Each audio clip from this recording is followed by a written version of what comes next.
Fala, minha nação tricolor, sejam bem-vindos a mais um vídeo aqui no canal Meu Bahia nesta quinta-feira para a gente falar ainda sobre a derrota do Bahia ontem para a equipe do Nacional do Uruguai, jogando na Arena Fonte Nova. O Bahia foi derrotado pelos uruguaios 3-1, resultado que complica um pouco a nossa situação no grupo. Tem jogo já, né, de Internacional e Atlético Nacional de Medellín que vai acontecer, e aí a gente vai poder saber um pouco mais da nossa situação. Amanhã eu devo trazer um panorama melhor dos resultados e eu quero falar sobre a classificação, sobre a Libertadores, ainda um pouco sobre o jogo, a torcida. Quero fazer um resumo geral e trazer mais dados também. Eu acho um pouco coerente para a gente fazer isso e falar também sobre o mercado de transferências. Eu trouxe para vocês alguns dias atrás, para ser mais exato, há 5 dias, um vídeo falando sobre o Lucas Ferreira, que está sendo muito comentado porque o GE Globo Esporte soltou uma matéria falando justamente desse interesse do Bahia na contratação do jogador, algo que eu já tinha comentado com vocês aqui em situação em vídeo. Eu queria explicar um pouco mais da situação dele, porque como eu já tinha buscado informações anteriormente, eu consigo ter um pouco melhor de informações do panorama para trazer aqui no canal. E conto muito com a tua participação, com o teu like, com a tua inscrição e também com o teu comentário, para você poder ajudar a gente aqui sempre, né, o nosso trabalho, o nosso conteúdo, e para que você participe também, dando a sua opinião e participando do vídeo. Meu nome é José Victor, para quem ainda não me conhece, sou produtor de conteúdo aqui do Meu Bahia e também estudante de jornalismo, e vamos começar logo esse vídeo para a gente não perder tempo falando ainda sobre o jogo de ontem. O Bahia acabou sendo derrotado por 3-1 para a equipe do Nacional do Uruguai, em um jogo muito difícil de aceitar o resultado, né?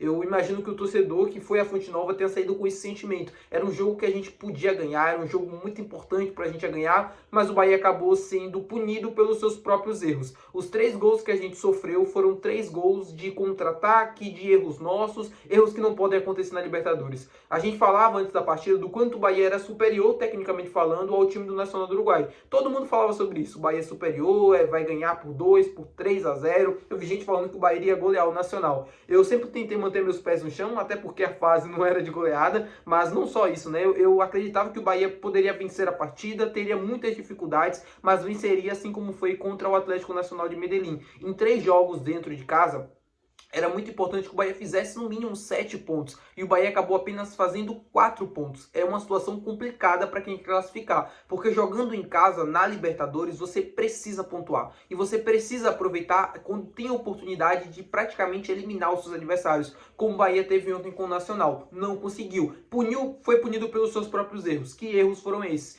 Como já foi muito dito pelo Rogério, pelos atletas depois da coletiva, né, sobre a falta do controle do jogo depois do primeiro gol, e eu acho que isso foi um problema tão grande, mas é um problema que eu acho que, não sei se os atletas não entenderam o peso daquele momento da partida, ou o adversário que estava do outro lado, a empolgação tomou conta, uma estranheza muito grande, até pro Rogério na coletiva, e pra gente torcedor também, que não tá no dia a dia, mas que estranha, porque o Bahia não é acostumado a ter esse tipo de comportamento, a fazer um gol e se lançar ao ataque e já ir na empolgação tentando o segundo gol. Poderia fazer o segundo gol no abafa? Poderia, porque o Bahia tem qualidade para justamente isso, para trabalhar a bola e tal. Mas esse jogo de transição não favorece o Bahia pelas características dos atletas que a gente tem dentro do campo. E o Bahia foi punido por vários contra-ataques, né? Tomou 2 gols de contra-ataque e o escanteio também, uma situação que a gente tinha controle do jogo, acabou cedendo o escanteio e aí eles aproveitaram uma chance que eles tiveram livre dentro da área. O Bahia foi punido pelos seus próprios erros, de um adversário que é gigante na competição, tem camisa, tem experiência, tem história e colocou tudo isso à prova no dia de ontem. O Bahia vacilou, né?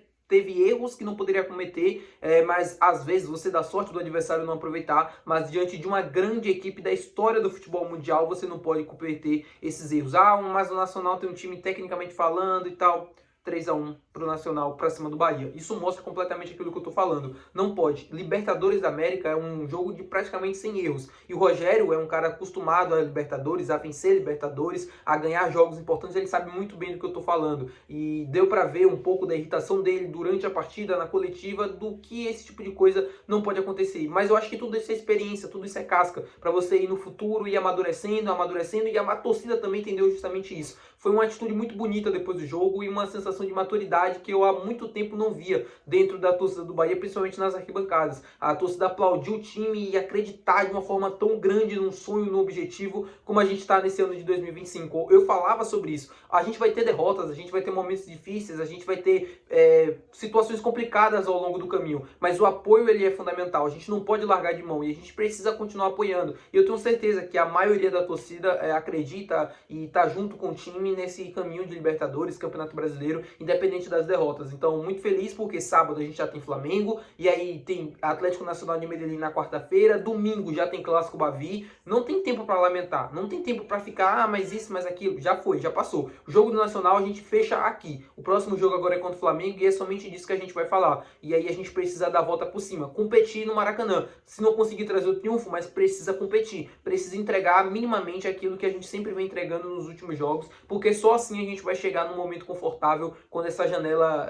de transferências abrir, né, a segunda janela, e tiver a pausa também para o Super Mundial de Clubes. Falando agora sobre a janela, né, e aí já aproveitando para trazer uma situação sobre o Lucas Ferreira, atacante do São Paulo, jogador que esteve envolvido, né, com o nome do Bahia nos últimos dias, nas últimas horas. Eu trouxe um vídeo há 5 dias atrás, porque naquela oportunidade a TV em Foco, que é um site, né, de reportagens e tal, postou uma informação dizendo que o Rogério Ceni teria exigido a contratação do Lucas Ferreira ao Grupo City. E naquele momento eu desmenti essa informação de que o de que o Bahia não teria sofrido essa exigência do Rogério para contratar o Lucas Ferreira. E eu falei naquela oportunidade, o Bahia deve estar monitorando a situação como monitora muitas outras. E o Bahia, de fato, estava monitorando essa situação de acordo com o trouxe o GE. O Bahia estava atento ao que estava acontecendo ao mercado, principalmente ao Lucas Ferreira. Eu trouxe naquela oportunidade mais informações, mas eu trago para você agora que está assistindo esse vídeo também. Para quem não conhece, o Lucas Ferreira é um atacante de 19 anos que pertence ao São Paulo. O São Paulo tem 80% dos direitos econômicos do jogador e ele fez a base ali no São Paulo e surgiu no profissional nessa temporada e está jogando muito bem. Quem não conhece,